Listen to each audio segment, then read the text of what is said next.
할렐루야. 여러분 사랑하고 축복합니다. 여러분 한 주간 하나님의 은혜와 평강이 여러분의 삶에 깃들고 또 여러분을 인도하시는 하나님의 손 잡고 한 주간 사셨는 줄 믿습니다. 오늘도 주신 말씀을 통해서 예수 안에 새 생명, 새 사명으로 서다 우리 18번째 시간인데요, 믿음, 성경을 넘어 예수께로라고 하는 제목으로 말씀 함께 나누고자 합니다. 그래서 말씀 나누기 전에 우리 옆에 있는 분들과 함께 인사하겠습니다. 이렇게 인사합니다. 성경을 열 때 주님을 만나야 합니다. 성경을 열 때 주님을 만나야 합니다. 옆에 있는 분들과 인사하겠습니다. 또 인사하겠습니다. 성경의 쓴맛 뒤에 달콤함이 있습니다.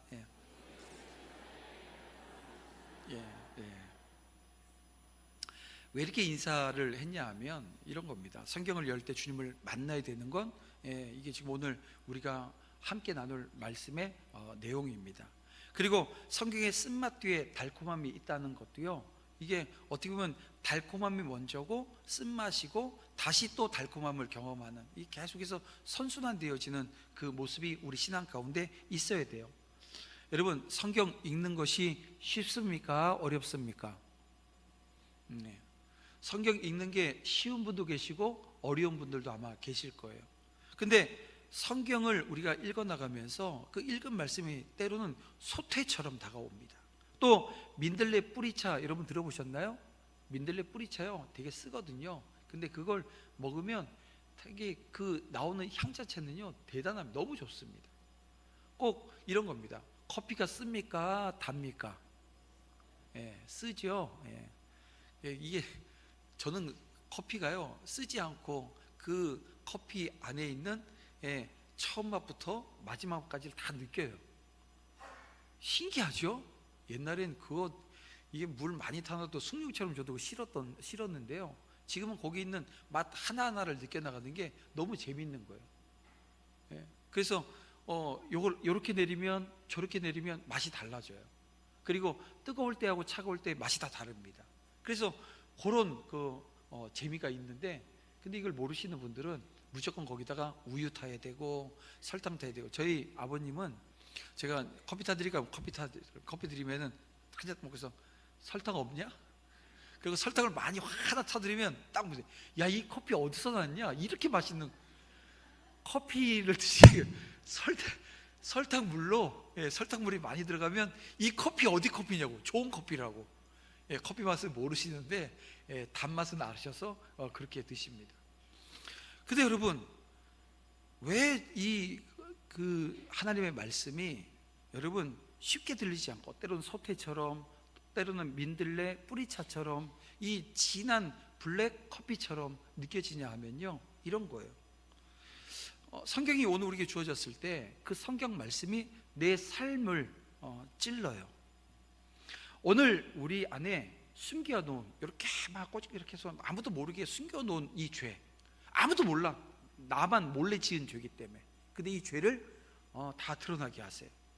그래서 쓴 거예요. 그래서 그 요한계시록 10장에 보면, 10장 10절에 보면 사도 요한이 이런 고백을 합니다. 내가 천사의 손에서 작은 두루마리를 갖다 먹어버리니 내 입에는 꿀같이 다나 먹은 후에 내 배에서 쓰게 되더라 라고 말하고 있는 겁니다. 왜냐면 처음 말씀을 들었을 때는 그렇게 달아요. 꿀처럼 달아요. 근데 깊이 읽으면 반드시 쓴맛을 경험하게 되어집니다.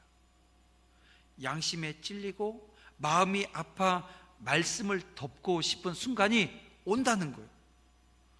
그러나 바로 그 쓴맛을 통과해야 말씀 속에 담긴 참된 이 달콤함을 맛보게 되어집니다. 아파야 약이 되고 쓰게 삼켜야 보약이 되는 것처럼, 이제 문석 의사님 수술할 거거든요. 제가 어제 수술을 해야 된다 그랬더니 제게 약간 흔들리세요. 무서운 거야. 안 무서울 것 같이 생기셨는데 이게 두려움도 약간 있는 거예요. 그러니까 누구나 똑같잖아요. 누구나 똑같습니다. 사람은 다 그런 거예요. 여러분, 마찬가지로 이 성경의 쓴맛을 경험해야 오늘 우리의 영혼이 새로워지는 거예요. 여러분, 성경엔 이런 그 내용들에 대한 것을 오늘 우리에게 알려주는 많은 인물들에 대한 이야기가 있습니다. 그 중에 여러분, 가나안 정탐꾼에 관한 얘기, 여러분 이것은 민수기 13장에 나오는 얘기인데요, 하나님의 약속을 보지 않아요. 하나님의 약속을 보지 않아요. 하나님은 분명히 약속해 주셨는데 약속을 붙들지 않은 그리고 가나안 사람들만 보는 거, 이게 거인들을 쳐다보고 있는 거예요. 누가요? 10명이요. 그들은 불신앙으로 쓰러집니다. 자기들만 쓰러지면 얼마나 다행이에요. 그런데요, 200만 명에 가까운 그 민족이 이 10명에 의해서 쓰러집니다.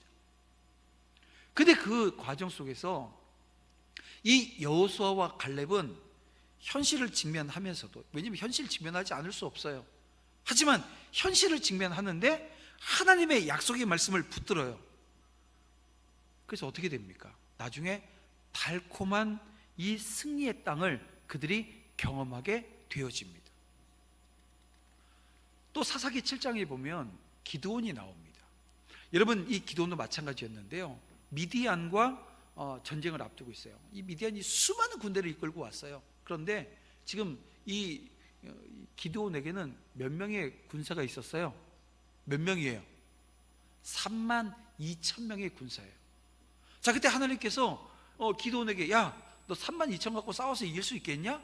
하시면서 만약에 뭐 30만 명을 더 주겠다, 50만 명을 내가 더 군인으로 주겠다, 이러면 참 좋은데 32,000명이 많다는 거예요. 그래서 계속 줄여나가게 하세요.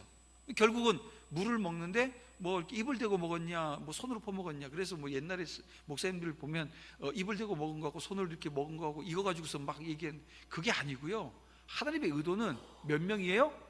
그냥 300명인 거예요. 300명. 우리가 어떻게 했냐 이게 아니고요, 하나님께서는 300명이면 된다는 거예요. 자, 그런데 기드온의 입장에서는 아니 32,000도 지금 많은 사람이 아닌데 하나님은 300명으로 줄여 놓으신 거예요. 달아요, 써요? 쓰지요. 이게 지금 전쟁에 나가는 이 지금 지도자의 입장에서 너무나도 쓴 일입니다. 근데 그 자리에서 하나님께서 약속을 주세요. 어떤 약속이에요? 내가 너와 함께 하겠다라고 하는 약속을 주시는 거예요. 그리고 이 약속을 받아서 나갔는데, 약속을 받아갖고 나갔는데도 이게 막 혼미스럽지 않겠나 싶은 거예요. 전쟁에는 뭐 갖고 싸워야 돼요? 칼 들어야 되고, 창 들어야 되고, 활 들어야 되고, 그 옛날이니까 이 물맷돌이라도 들어야 되는데 뭘 드냐면 횃불과 나팔로 미디안 군대를 무너뜨립니다. 쓴 현실이 이 말씀에 순종하는 자리에서 뭘로 바뀌어요? 달콤한 승리로 바뀌는 것을 이 기드온이 경험하게 됩니다. 베드로도 마찬가지잖아요. 닭 울기 전에 내가 예수님을 나를 3번 부인할 거라고 해서 그 부인하고 났더니 닭이 우는데, 닭 우는 소리에 막 통곡하고 우는 거예요. 부활하신 예수님께서 베드로를 찾아가서 그를 만나주세요. 내가 나를 사랑하느냐? 그에게 다시 한번 그 사명을 회복시켜 주십니다. 근데 그 사명을 회복시켜 주기 전에 벌써 이 베드로의 회심이, 이 지금 회개가 선행되어져 있었던 거죠. 여러분, 회개 후 성령의 능력을 입어서 그가 경험한 게 무엇입니까? 수천 명을 예수 믿게끔 이 복음을 전하는 달콤한 사역자가 되는 것입니다. 이렇듯 인간은 본능적으로 자기 안의 틀을 깨뜨리는 진리 앞에는 저항하게 되어져 있습니다. 모든 사람이 똑같아요. 다 저항합니다. 그러나 그 불편하고 쓰라린 과정을 지나야 여러분, 하나님의 진리가 생명으로 다가오는 거예요. 자, 오늘 본문 속에 있는 유대인들이 그러했습니다. 그들은 늘 성경을 연구했지만 정작 성경이 증언하고 있는 예수님은 거부해요. 왜요? 그 말씀은 그들의 위선을 드러냈고 이 종교적 권위를 무너뜨리는 쓴맛이었기 때문입니다. 그래서 예수님께서는 그들의 불신앙의 이유를 지금 오늘 본문에서 3가지를 우리에게 말씀해 줘요. 저는 이제 여러분들과 그 3가지를 함께 나눌 건데요, 여러분, 오늘 우리는 이 말씀을 따라 복음을 믿지 않는가? 왜 복음을 믿지 않는가? 라고 하는 이 질문에 차근차근 오늘 본문 예수님 주신 말씀을 통해서 풀어나가면서 성경의 쓴맛을 기꺼이 받아들여서 이 달콤한 생명의 은혜로 나아가는 자리에 저와 여러분 함께 설 수 있기를 주님의 이름으로 축원함을 드립니다. 자, 그러면 첫 번째, 왜 이들이 복음을 믿지 않았는가? 예수님은 이렇게 진단하십니다. 하나님을 사랑하지 않았기 때문이라는 거예요. 자, 39절부터 42절까지 말씀 다시 한번 읽겠습니다. 시작. 너희가 성경에서 영생을 얻은 줄 생각하고 성경을 연구하거니와 이 성경이 곧 내게 대하여 증언하는 것이니라. 그러나 너희가 영생을 얻기 위하여 내게 오기를 원하지 아니하는도다. 나는 사람에게서 영광을 취하지 아니하노라. 다만 하나님을 사랑하는 것이 너희 속에 없음을 알았노라. 그랬어요. 여러분, 유대인들은 성경을 정말 많이 연구했습니다. 율법의 글자 하나까지 철저하게 붙들었어요. 근데 그 모든 연구에도 불구하고 이 성경이 가르치시는 분, 다시 말하면 예수님께는 오지 않았습니다. 그래서 예수님은 그 이유를 오늘 본문 42절에서 이렇게 말씀합니다. 너희 속에 하나님 사랑하는 것이 없다는 거예요. 여러분, 출애굽기와 이 민수기를 보게 되어지면요, 이 반복해서 등장하는 장면이 나옵니다. 뭐냐면 하나님은 하늘에서 만나를 내려주시고 또 반석에서 물을 내어주셨습니다. 매일같이 이 백성이, 이스라엘 백성이 뭘 기적하는 거예요? 이 지금 자신들이 생명 얻음에 대한, 여러분, 하루라도 물을 주지 않으시고 하루라도 먹을 걸 주지 않으시면, 만나나 메추라기 주지 않으면 먹을 수가 없고 살 수 없는 곳이에요. 매일매일 기적을 체험합니다. 그런데 그들의 마음은 하나님 향한 사랑으로 여러분 채워지지는 않았던 거예요. 그래서 민수기 14장 12절 말씀을 보면 이런 말씀을 합니다. 이게 지금 이스라엘 백성들이 하는 얘기예요. 우리가 애굽 땅에서 죽었거나 이 광야에서 죽었으면 좋았을 것을. 누구에게 원망하고 있어요? 모세와 아론에게 원망하는 것으로 성경 기록하고 있지만 누구에 대한 원망입니까? 하나님에 대한 원망입니다. 저와 여러분이 오늘 하루를 살 수 있는 것 내 힘으로 산다고요? 착각하지 마세요. 그러면 지금 오늘 본문에 이 지금 출애굽기 민수기에 나오는 여러분 이 광야에 있는 이스라엘 백성들과 다르지 않습니다. 하나님께서 내게 지혜를 주시고 내가 일할 수 있는 체력을 주시고 건강을 주시는 거죠. 또 내게 지혜를 주셔서 내 삶을 이렇게 살아가는 건데 여긴 내가 있는 거예요. 내가 했다는 거예요. 그리고 하나님을 원망해요. 여러분, 광야에서 죽을 뻔한 자리마다 하나님께서 생명 주셨음에도 여러분 이 이스라엘 백성들은 하나님의 은혜보다 이 자기들의 고기 냄비, 이 지금 애굽에서 먹었던 그 고기 냄비를 더 그리워합니다. 하나님을 사랑하지 않으니 하나님의 기적은 그들에게 생명으로 이어지지 않는 거예요. 오늘 우리가 숨쉬고, 여러분 우리가 숨쉬는 공기에 값이 있습니까? 없잖아요. 제가 몇 번 말씀드렸어요. 사과가 열려요. 사과가 가격이 있어요? 있지요. 비싸지요. 그 비싼 게 사과 가격입니까? 그 일한 농부의 노동력입니까? 노동력이고 약진값이고 다 거기 포함된 거지. 사실은 사과는 그냥이에요. 값이 없는 거예요. 물값은요, 우리가 지금 여기다가 이런 데다가 물 넣어서 먹으니까 물값 받지만 이 물이 가격이 있어요?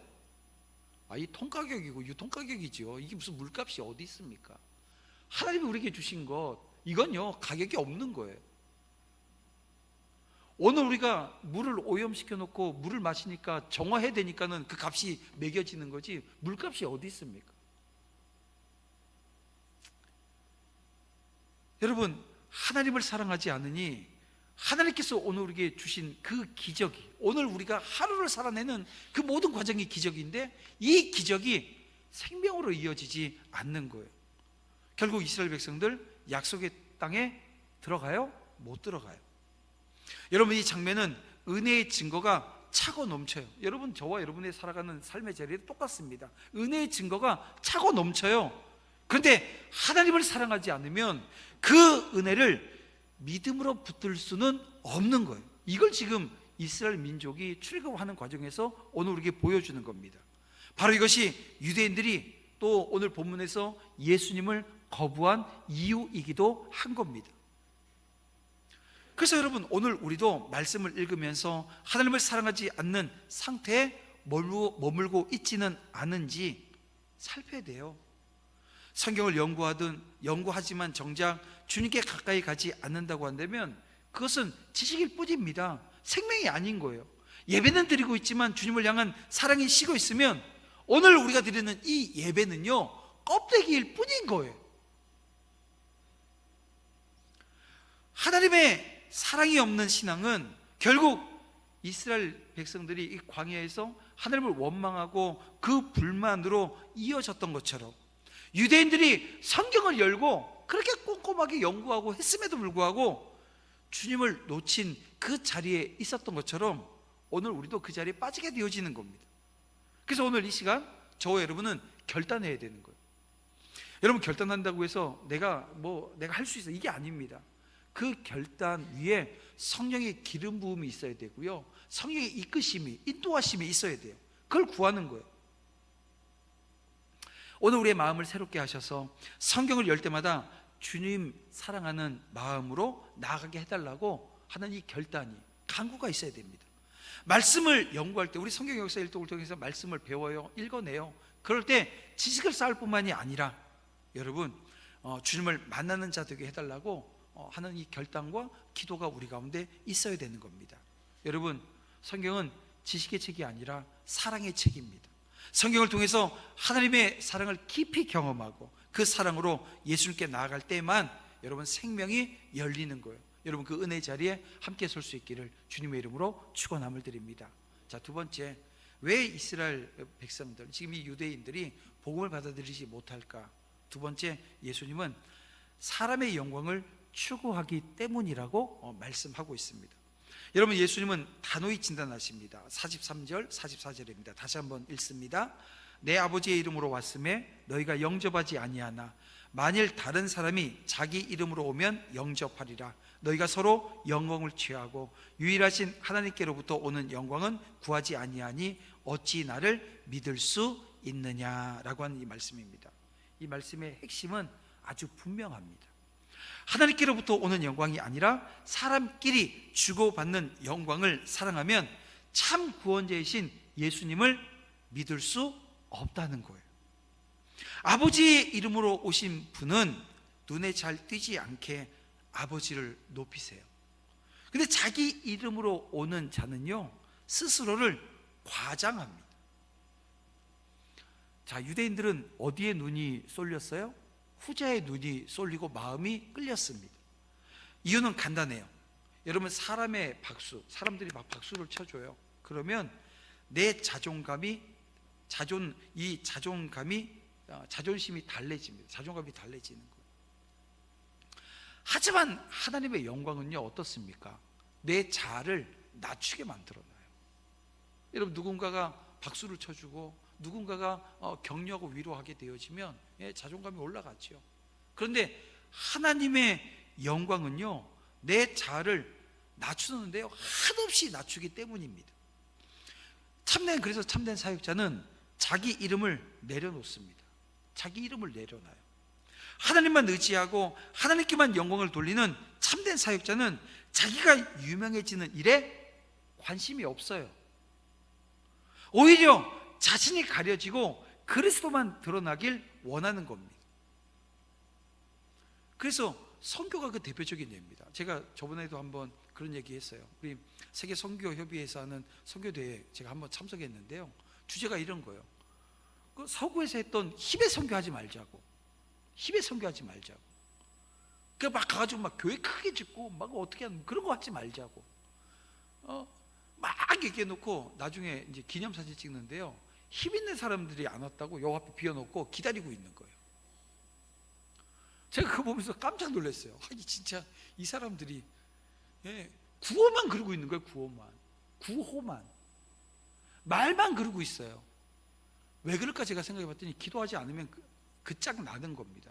오늘 우리가 말씀 제가 전하고 제가 이 말씀 붙들고 기도하지 않으면 저도 똑같은 인간 되는 거예요. 똑같은 자리에 서는 거예요.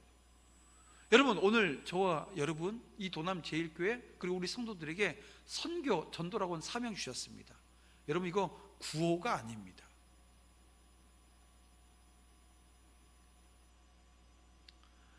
어리석은 마음은 여러분 이런 거예요. 자기를 막 드러내는 사람들, 그 사람이 매력적으로 보입니다. 화려한 언변, 내 귀에 듣기 좋은 말, 내 기대를 부추기는 리더. 누구예요? 이게 정리하면서 꼭 저 같은 거예요. 근데 이런 리더를 사람들이 좋아해요. 끌려요. 근데 별로 저한테 뭐 눈초를 보니까 끌리지 않는 거 보니까 제가 그 자리는 아닌 것 같다는 생각이 들어서 감사하긴 하네요. 여러분, 유대인들이 그랬어요. 아버지의 이름으로 오신 예수님은 거부해요.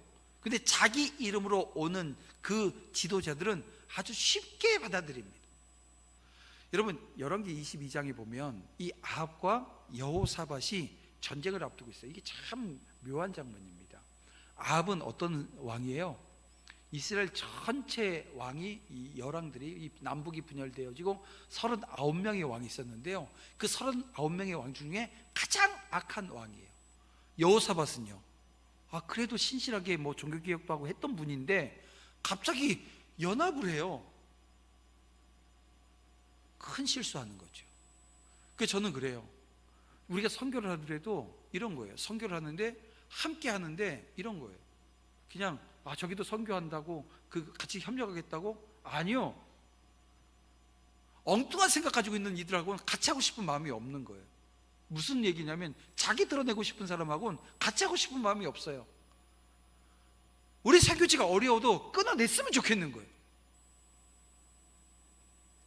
여러분, 이 마음 아세요? 이해하셔야 됩니다. 왜냐하면 보세요, 이 아합하고 여호사밧은 절대 어울릴 만한 사람이 아닙니다.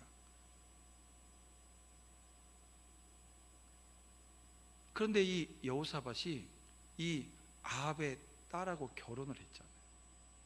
보세요. 그리고 나선 이 전쟁을 앞두고 하는 짓이 뭐냐면 하나님의 뜻을 구해요. 400명의 선지자가 와서 뭐라 그러냐 하면 올라가서서 승리할 겁니다. 이 왕들의 마음을 시원하게 주는 그 예언이었어요. 근데 여호사밧이 묻습니다. 여호와의 선지자가 여기 다른 이는 없냐고.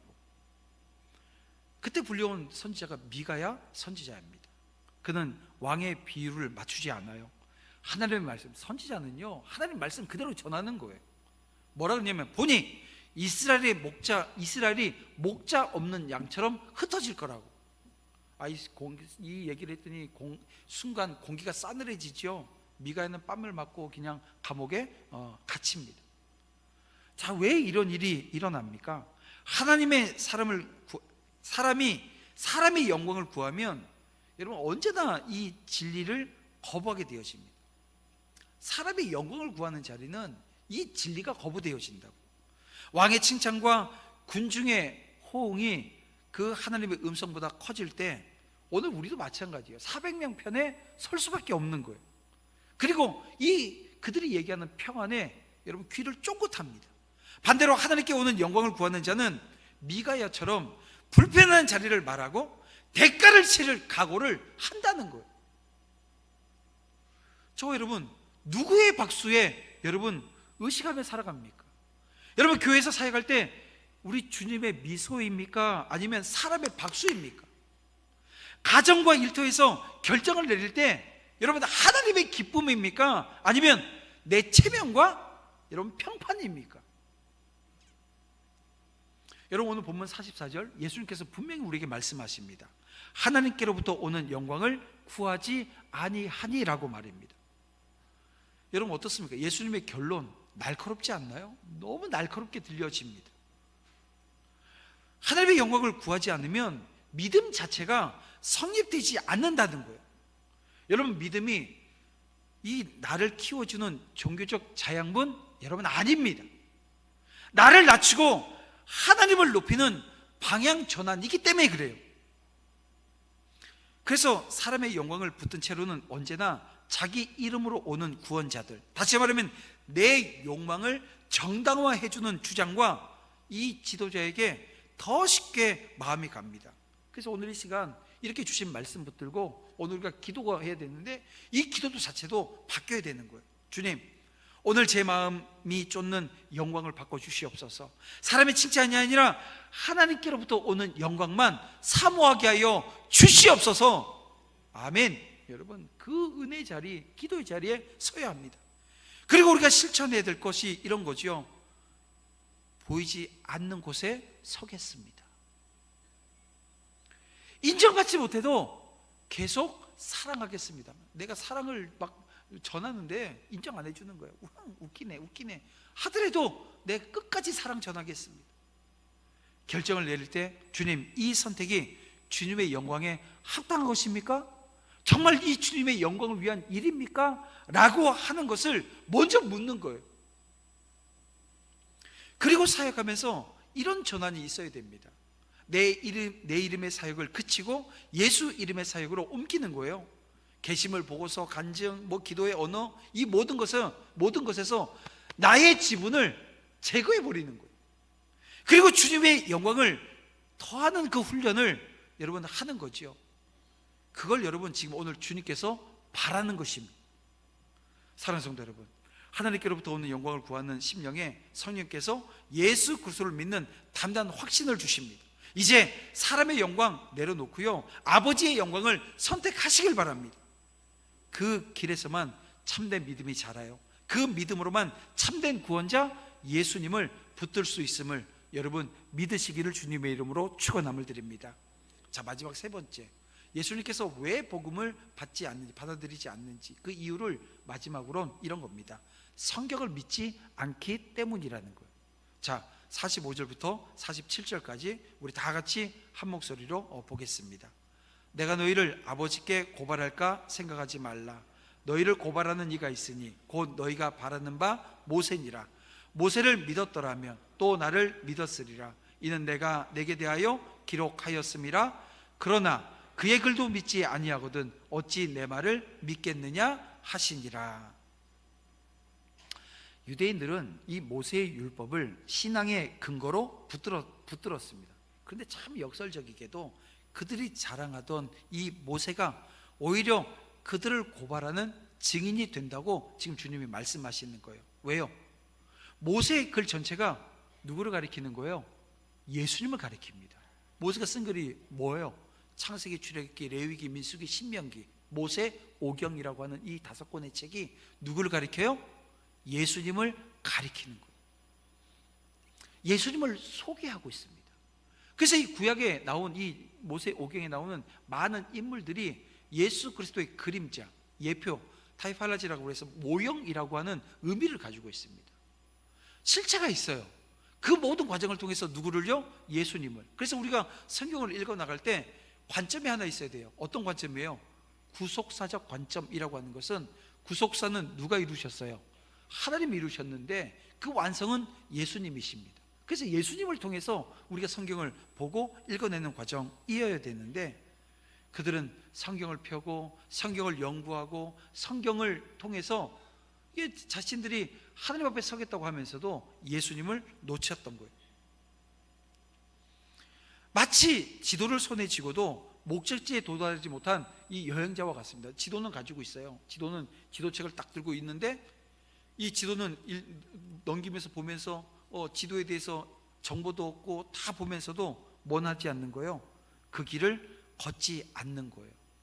목적지에 도달할 수 없지요. 여러분, 부활하신 예수님께서 엠마오로 가던 두 제자를 만나 주셨습니다. 그들과 동행하시면서 성경의 내용은 알고 있는 이 두 제자, 그들에게 십자가와 그 부활의 의미를 이제 알려주시는데, 왜냐면 깨닫지 못하니까 알려주시는데요. 어떻게 알려주세요? 모세와 모든 선지자의 글로 시작하여 라고 성경은 기록하고 있습니다. 그러니까 모세의 글이 누굴 얘기하는 거예요? 예수님을, 십자가를 얘기하고 있는 거예요. 그런데 그들에게 어떤 변화가 생깁니까? 마음이 뜨겁게 되었다고 성경은 기록합니다. 그래서 우리는 여기서 배웁니다. 성경을 알면서도 예수님을 놓칠 수 있다는 거예요. 그러나 성경이 증언하는 목적에 도달할 때 말씀은 뜨거운 복음으로 변한다라고 하는 것입니다. 성경을 믿지 않는 것은 단순히 성경의 권위를 부정하는 것이 아닙니다. 성경을 지식으로만 머금고 그 성경이 인도하시는 그 예수께로 나가지 않는 것, 이게 뭐예요? 불신앙인 거예요. 여러분, 오늘 우리의 삶에도 이런 모습 있지 않습니까? 성경을 열심히 읽지만 단지 정보나 위로만 얻으려 하고 주님을 인격적으로 만나지 못할 때가 이런 경우입니다. 성경에서 이 도덕적 교훈은 붙잡지만 십자가와 이 부활의 복음에는 이 마음을 닫아 버릴 때 이런 경우이라는 겁니다. 성경을 연구하더라도 나를 낮추고 주님께 순종하는 결단을 외면할 때가 있어요. 그때가 바로 이런 경우거든요. 결국 성경을 믿지 않는다라고 하는 것은 성경의 증언에 따라 예수께 나아가지 않는 것을 말하는 것입니다. 사랑하는 성도 여러분, 이제 우리는 성경을 대할 때 분명히 기억해야 합니다. 성경은 단순한 여러분 그 지식의 책이 아닙니다. 성경은 예수 그리스도를 증언하는 책입니다. 그러니 성경을 열 때마다 주님, 이 말씀 속에서 예수님 보게 하옵소서라고 하는 그 기도가 우리 가운데 있어야 되는 거예요. 오늘 우리는 그 가운데 결단합니다. 성경을 열 때 예수께로 가는 신앙으로 열자. 말씀을 머리로만 담지 말고 삶으로 살아내자. 모세가 증언한 그리스도를 붙들고 구원의 길을 담대히 걷자. 이럴 때 우리는 성경을 열고도 주님을 놓친 그 유대인들의 전철을 여러분 밟지 않고 성경 속에서 예수님을 만나고 영생의 기쁨을 누리게 되는 것입니다. 말씀을 정리해 보겠습니다. 오늘 본문은 우리에게 분명히 말합니다. 사람들이 복음을 믿지 않는 이유, 단순한 지식이 부족해서가 아니라는 거예요. 하나님을 사랑하지 않았기 때문이고, 여러분 하나님의 영광을 추구하지 않았기 때문이고, 여러분 성경을 열고도 그 속에서 예수님을 믿지 않았기 때문이라는 거예요. 그래서 오늘 우리는 분명히 해야 됩니다. 성경을 열 때마다 예수님께로 나아가기를, 그리고 사람의 영광을 버리고 오직 하나님의 영광만을 위해서 살겠노라고, 하나님을 사랑하는 마음으로 복음을 붙들겠노라고 하는 결단이 우리 가운데 있어야 되는 거예요. 그리고 그 결단 가운데 오늘 주님은 우리를 부르세요. 성경을 열고도 주님을 놓치지 말라고, 성경 통해서 예수님께 나아가라고 오늘 우리에게 당부를 하시는 겁니다. 여러분, 이 부르심 앞에 믿음으로 응답하는 저와 여러분, 우리 모두가 되어지기를 주님의 이름으로 축원합니다. 그런 믿음의 한 걸음을 내어딛는 한 주간 되어지기를 주님의 이름으로 축원함을 드립니다. 이제